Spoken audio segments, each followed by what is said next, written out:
Okay. All right. Hello, everybody. Welcome back to Future Fiber. This is a YouTube channel where I talk about all the crafty things I do. It's mostly knitting. Welcome to episode 11. I don't know why, but it feels like it's been longer than 2 weeks since I've filmed the podcast episode. I think it's because I had a lot of videos come out in between the last one and this one. I say a lot, but it's like only one extra than usually. What a crazy week it's been.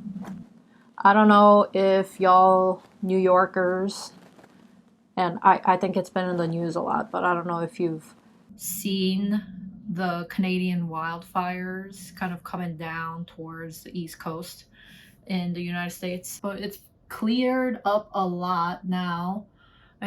I see skies and clouds today, which has not been the case in the past 2 days. So that's why I'm filming. It was so dark in my room that I wasn't able to really film anything. You know what I mean?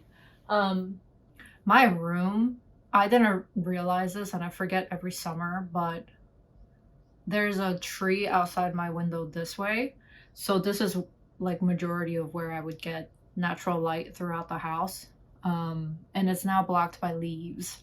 And I didn't realize this was the case because when I moved into this apartment, it was early-ish March. So there still weren't leaves in here, you know? So I didn't know that I wasn't going to get as much light as I thought.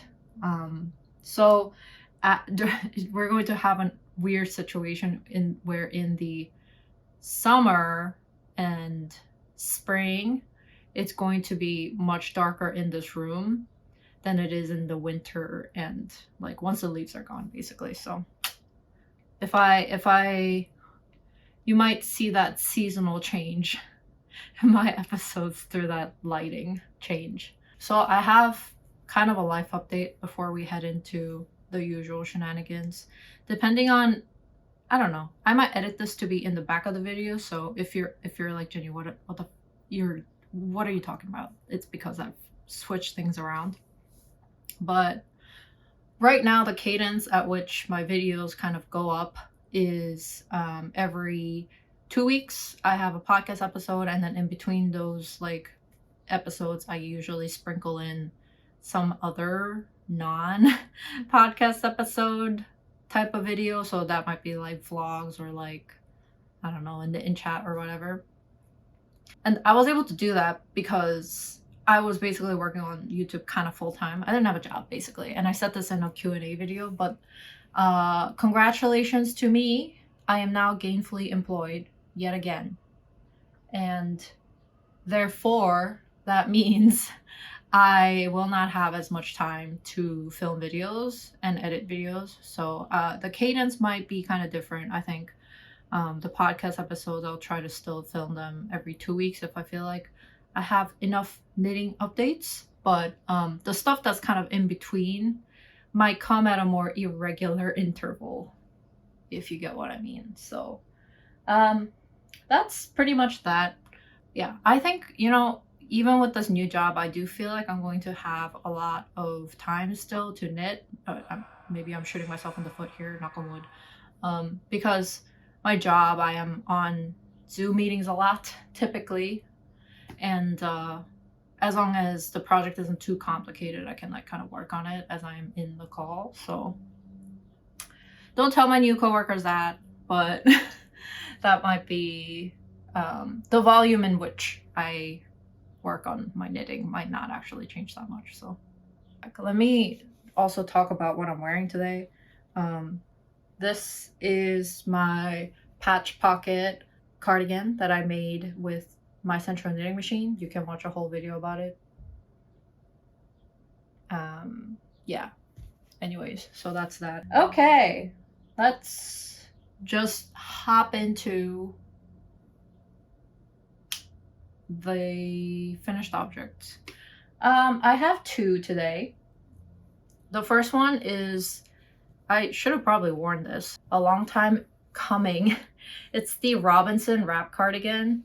by Handmade by Florence, and I've been working on this guy for a long time. I say a long time, I don't actually have a count of how long it was, but it's finished. I'm going to pop in some pictures of me wearing it. And I am not putting this on right now because it's kind of hot in my room. But this was knit with some ice yarns that I bought. I'll put the actual like name of the yarns in the description box as always. But 2 strands of kind of fingering weight ice yarn held together with drops kid silk mohair. And the mohair is the thing that's giving this stripy effect on the cardigan. And I did not yarn manage, so the stripes are kind of unevenly placed. On the body it's a little bit more regular, right, because the body is wider. So the rate at which the stripes are being placed with the mohair is a little bit more regular on that one, but then obviously the sleeves, the circumference is smaller, so the stripes are like kind of placed further apart. How do I feel about that? I don't feel any type of way. I think it looks completely fine. I think it gives it a nice effect, you know what I'm saying? So I talked about this a lot in the previous episodes. So I'm trying to think of what new thing I can add to this conversation. I like it. I think it's very cozy. The fabric it creates is very plush because it's like 3 yarns held together. So there seems to be a lot of like air pocket and I don't know what I'm saying. It's very plush. And the arms, when I was knitting them up, I was kind of afraid that they would be kind of too close. But I actually do think that they could have been closer. And same with the body too. I think I could have sized down maybe in the body, because it has a little bit of room in here, so it doesn't really give it like that top effect. It still has a cardigan effect. I know the cardigan is in the name, but I was planning to wear this more like a top. So that's a little bit, but other than that, I really like it. And also another thing I realized is that when I like put this on and I made it kind of closer fitting, because you could adjust how it fits with the straps, but I didn't really feel like it looked that great on me when it was like really tighter to my body. I don't know if it was because the material was a little bit thicker, so it added a little bit more fluff and volume around like my midsection. I think generally my with my body type, what looks better is if I have something that kind of cinches around the waist, and you can do that with this, but because the cord is kind of sits just underneath where your boobs are, like here, it isn't on your natural waist necessarily, so I wouldn't say it looks on me the most flattering if it's very close. I actually preferred it when it was a little bit looser, so maybe that worked out to my advantage. Yeah, that's pretty much it. I wore this out once already. I'm not sure how much more use I'm going to get out of this because it's going to be summer soon, but I'm very pleased with it. Although I do have a question. Maybe I should have asked this for Florence, but there are 2 in the pattern. You make 2 holes on the sides so that you could pass the I-cords through. But I feel like the way that I wear this is that at any point you're only passing the cord through one of those eyelets at a time, you know what I mean? So I'm not particularly understanding why there was 2.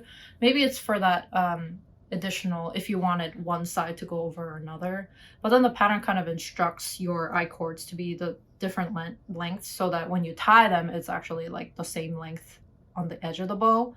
So yeah, I would say that's like the only thing. I guess you could always just omit one eyelet if you feel like it. I don't know.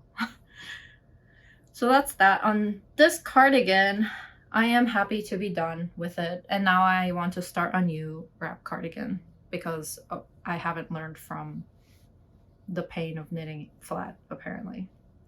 But we'll see. We'll see if I do another one. So that's the first one. The next finished object is a sock. I finished the, well, can you call this finished? I didn't weave in any of the ends, but maybe I just, you know, knotted and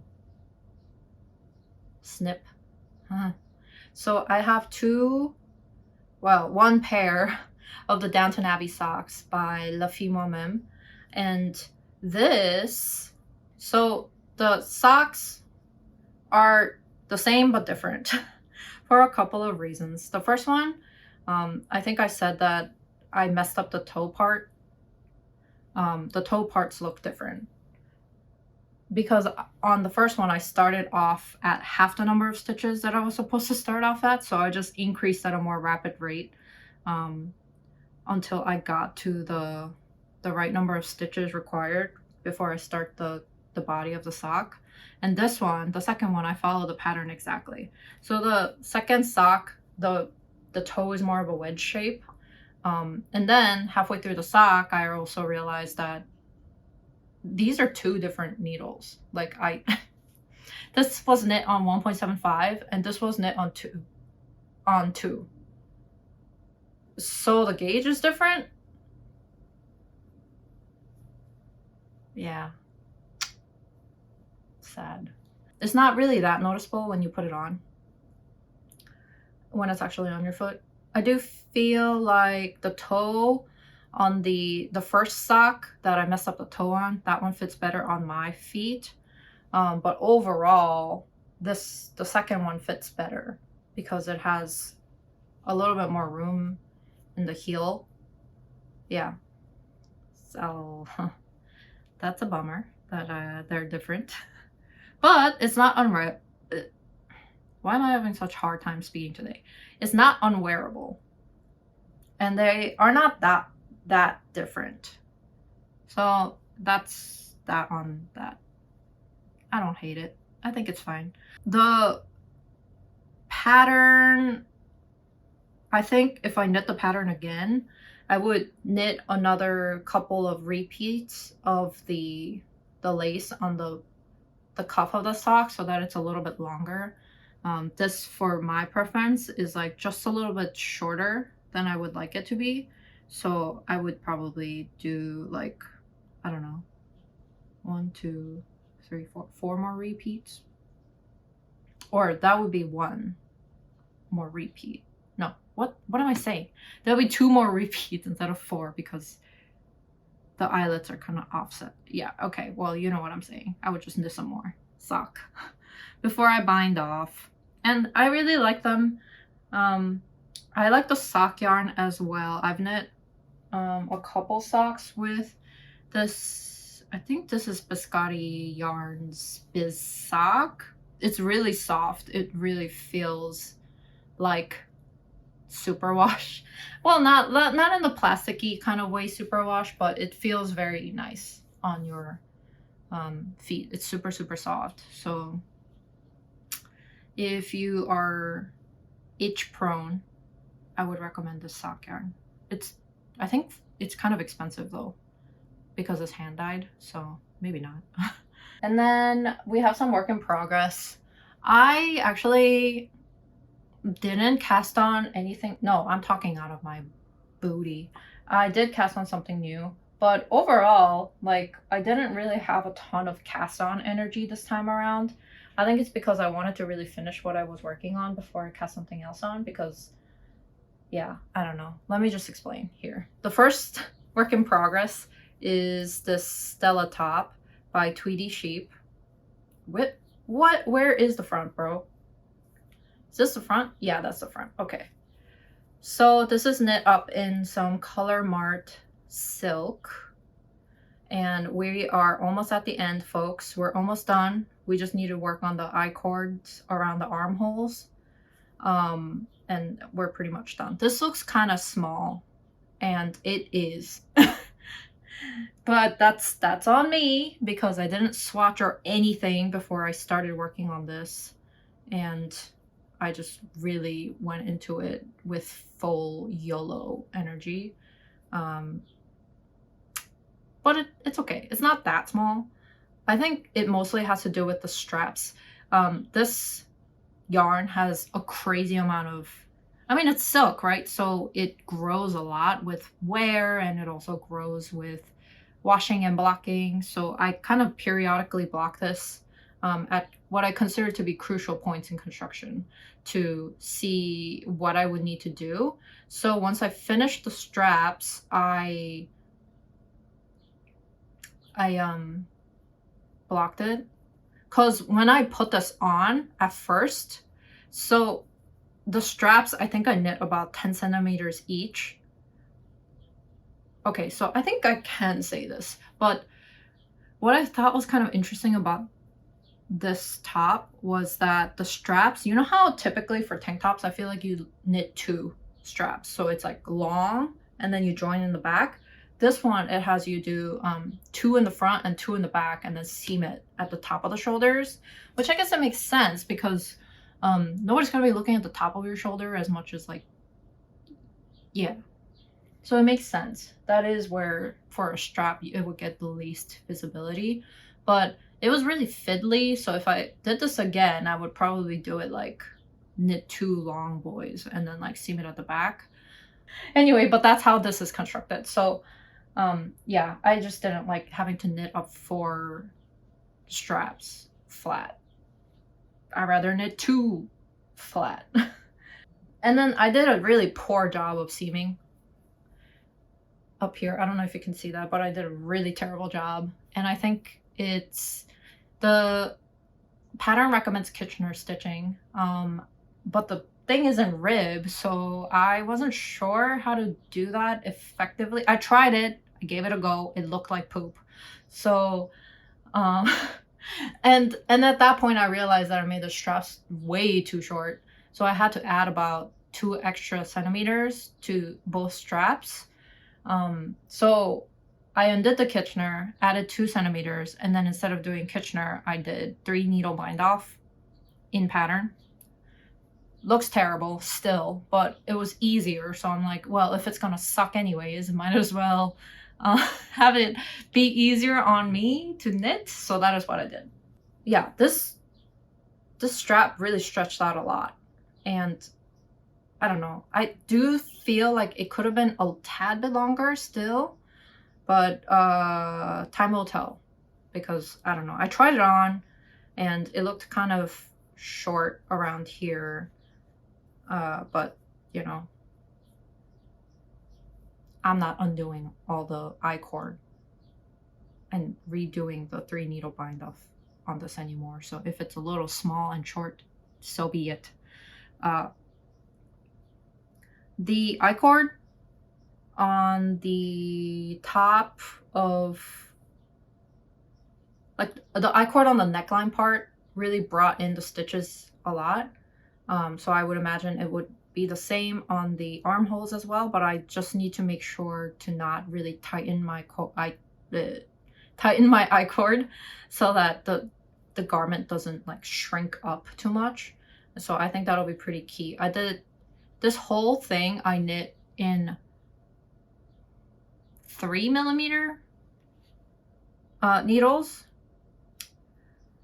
The silk is like this, you can kind of tell it's going to be pretty see-through when I put it on, so a bra is necessary. But if you, I guess, if I wanted a more solid fabric, I could have gone to a 2.75 or a 2.5 even, and it would have been fine. But I think I like the airiness of this, you know? I feel like it's going to be very breezy, easy breezy cover girl for the summer. And yeah, I don't know, I'm excited to be done with this. I do think that I could have knit a little bit more in the body. You know, I cut this off at, not cut this off, I stopped knitting the body at around like 23 centimeters, and I was like, okay, this is gonna grow like crazy, so let me just like block it out. And then I wet blocked it, and then it grew to 30, and I was like, oh my god, that's 7 centimeters that it grew vertically. So I was scared by that, and then that's why I made the straps too short, so I was overcompensating in the straps. But then I still could have, I tried it on, and I feel like the body still could have been longer. And I was playing kind of yarn chicken with this guy, but I definitely am not playing yarn chicken now. I have a lot on that cone still. So if I really feel like, after I'm done with all of this, if I feel like it is too short, I guess I could be a monster and then kind of rip into the rib part and then knit the rib longer and then bind off in sewn bind off, Italian bind off. Will I do that? No, probably not. So this will just be a shorter little tank top thingy-mabob, which is also fine. And then I have the Beyond basic sweatshirt by Wool and Beyond. I don't remember where I left off on the last part here, but I have what resembles a yoke now. They're connected on both shoulder parts, and I have the neckline all done up. And the next thing that I need to do is pick up on the back here, pick up the stitches on the bottom of the yoke, and then knit the back a little bit longer, and then I can join in the round, and then it'll be stockinette city from there. And yes, the X on the front all done. The neckline was a little tricky for me, and I think it's mainly because I knit off gauge. Don't knit off gauge, knit on gauge. Because I think I picked up way too many stitches originally, so I had to rip it all out and do it again. The neckline, I don't want to divulge like information about how you do this, but it's really interesting, and it is a little bit finicky, but I thought it was pretty fun to do because I think the overall result at the end looks really nice. So and that's like the major detailing in this garment, you know, that's like the neck is where it's all at, and then on the cuffs as well. So the hard part is pretty much done. Hard part, it's not a hard pattern at all. I thought it was pretty fun to do actually. So yeah, but I don't know, I'm definitely gonna run out of yarn on this guy, so I might have to put it on ice once I use up all the yarn that I have. And that's on that. The next work in progress is I have one sock, so I need to finish the other sock. This is 50% done, and hopefully this won't get put on indefinite hold like my other sock projects. But this is just a vanilla sock that I knit up using some yarns that Hobbii sent over. I have a video on the yarns that they sent over and some reviews on that, so you can check it out if you want. And the sock yarn is Dolce sock dots, and this is the colorway number 2. I believe it's actually sold out right now, but they restock very often, it feels like. So I like the yarn. I do feel like it's going to be pretty hard wearing, which is always good. It like feeling this and feeling the Downton Abbey socks, the Bis-Sock. This is like butter, and this is like not butter. But I don't mind socks that are scratchy, so this is perfect. What did I do with this guy that was special? I didn't really do anything that was... Okay, so I always thought I would be knitting socks on 2mm needles, magic loop, with 64 stitches.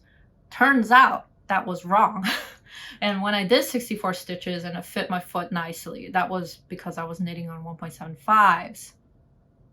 So I got to a certain point in the sock and I was like, this is way too big. This will fit my boyfriend, not me. So I had to rip back to the increase at the toe, and I had to do 60 stitches. That fits much better. But even still, I could have gone with less stitches, I feel like. Or maybe I just need to do some other things with like the shaping. I know, you know, this typically socks you just knit straight until you get to the heel, but I'm like thinking maybe I'll put in some decreases on the right before I have to increase for the heel, so that it kind of goes like that, because I feel like it really doesn't, it still has room around like my foot. And I don't know how I feel about that. Sometimes it slides off, but so I don't love that. And it is also loose around here, my ankle, at 60 stitches, so I might have to play around with that a little bit if I want a really like nicely fitting sock. I was gonna go full vanilla on the sock, but then at the last minute I decided to do a lettuce hem kind of on the top of the sock. So I did like a couple rounds of a rib, 1x1 rib, and then I went into the lettuce ham. How I feel about this, I don't know. I think it could be cute, but also I will have to finish both of the socks and see if I want that or if I just want like a regular sock with a regular top. So for now, the lettuce hem is staying, but she might be gone when I'm done with the other sock. Another thing with this yarn that I wanted to kind of say was that the dots, the reason why I got the dots was like kind of, it reminds me of like ermine fur from like medieval paintings. I don't know if you guys know, trigger warning for animal death, I guess. But did you know that in those paintings, like Henry VIII, like he's wearing an ermine fur lined jacket or coat, and then it's like white fur with like black flecks in the black dots all throughout the coat. Oh my god, I thought this whole time that was like some sort of like leopard fur or something, you know, so the whole, it's a big animal and the animal comes spotted. Wrong. It's just little tiny ferret looking dudes that are stitched together. So like a coat of Henry VIII is like 20 ermine stitched together. So like the black dots are actually like the tips of the ermine. Oh my god, I found that out and I was like, this is, I can't, that's bad, man. This is news I never wanted to know about, but I just needed to share that because, I don't know, intrusive thoughts. So yes, that's a sock. Leaving on a really morbid note on that sock. And the last work in progress is the Olympe vest by Le Pole. I didn't make any progress on this because I was away for last weekend, and then I didn't want to bring this around because I would have had to bring like a whole bag of scrap yarns, and that was like not really what I wanted to do, so I basically didn't work on this at all. But yeah, hopefully I'll make some progress this next 2 weeks. So that's all the work in progress, and this episode is going to be very acquisition heavy because well, I have the yarns that Hobbii sent me, so I won't talk about that too much. I'll just quickly run through them. But I also had a friend that came over and she gifted me a skein of yarn, and then I also bought 2 different kinds of yarns to make gifts for people. So I mean, that doesn't really count with my no-buy. So I didn't break anything. I didn't break any rules. I didn't purchase any of them, but I have a lot of new yarns that are in my stash right now. So let's talk about them.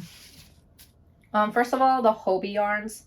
I mentioned this in a separate video, so you can go check it out if you want more of a in-depth whatever. We have the Friends Wool by Hobbii, and this is in the colorway 85 Sapphire.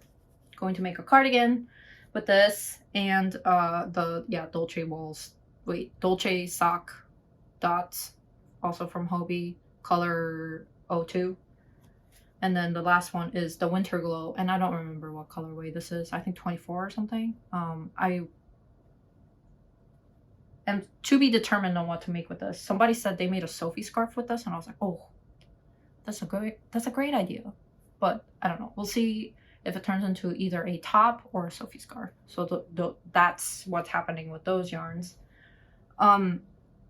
And on another exciting note, this is what my friend got me for fun, because she loves me. I love you too, Ivy. This is the Juniper Moon, wait, this is the Herriot yarn from Juniper Moon Farms. And this is pure extra fine baby alpaca. And it's in the colorway 09. And this is a, I believe, a worsted weight yarn. Yes. Well, worsted / DK. I feel like with alpaca, you could go a little bit smaller with the needles so that the fabric is a little bit tighter because it has such a drape. But yeah, it's really nice. I don't know what to do with it though. So it might turn into a hat, which is my default if I just have a skein. Or I was thinking maybe I want to knit like the Petite Knit Festival sweater, where I could use this as like contrast baubles. But it feels like a waste because like this is so nice that I feel like it needs to be like a garment that's on me, you know, not just on as stripes, but like on. So we'll see where we go with that guy. And then the two yarns that I acquired, I got this from Nitty City. And I also got their little tote bag. We have two yarns. These are both Superwash because they're going to be gifts for people. They're going to be turned into hats. So I just wanted to make sure to get something that even if it accidentally made it to the wash, it wasn't going to get totally like fucked up. The first one is Berocco Vintage in this color, in this nice blue colorway. This is color 2132. And this is 50% acrylic, 40% wool, and 8% nylon. So perfect for people who don't usually wear 100% wool. And they also live, I say the south for anything that's like to the south of me. But it's a warmer weather, so I feel like it's going to be good to have something that doesn't have a huge, like, I don't know, wool content. And this is my first time using Berocco Vintage. I think Knit Rohi, Arohi on YouTube and Instagram, but well, her Instagram handle and YouTube name is Knit Rohi and her name is Arohi. But I think she said that she really likes this yarn, and I can see why, because this has a 50% acrylic content, but I don't feel acrylic at all. Like this feels like Superwash. Oh, did I say they're both Superwash? Bro, I don't know what I'm saying. This is 50, it's an acrylic mix. Yeah, I don't know. This feels really, really nice. And I don't know, man. I might need to purchase more of this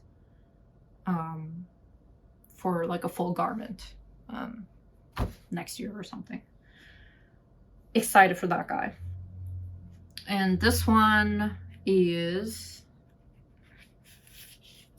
I wanted to get I wanted to get the same yarns, but then but they didn't have this lavender color in the Berocco Vintage at Nitty City, so I wasn't able to. Oh, this is just Cascade yarns 220 Superwash Sport, which is 100% Superwash merino wool, and the recipient of this hat lives up north, so they have longer winters, so I feel like the wool is going to be helpful and fun. Love that for us. And I got this pre-wound at the shop because I made the right choice this time, and when they asked would you like this wound up, I said yes. Yeah. And the color, I mostly got this yarn for the color. I don't really love working with 100% superwash wool, but yeah, this is just like the closest to what they had for this color. And I wanted it to be affordable and like machine washable-ish and all of that good stuff, so that's why I got this. And I bought 2 balls of this because this comes in 50-gram hanks, and then the Berocco Vintage comes in 100-gram. Yeah, the Berocco Vintage is so affordable, honestly, and really nice. So recommended. Well, I haven't knit anything with it yet, so maybe I shouldn't recommend. But from first impressions, very impressive. And Cascade is like, Cascade. So love that for me. Wow, I thought I was going to be talking about this a little bit more, the acquisitions, but I kind of sped through them, which is fine. That's pretty much it for this episode. I hopefully will, I feel like in the future for me, there's going to be, not that there weren't enough stockinette projects, there will be more stockinette projects for me in the future, or very simple things so that I could work on them while I'm working in a meeting. So that's what's in store. So hopefully maybe more sweaters or something. Stay tuned for that. All right, it's getting real dark, so hopefully this footage isn't too crunchy, but hope you guys are having a good day wherever you are. Stay safe from the fires if you're in the regions that are affected, and yeah, I will see you guys in the next episode. Goodbye.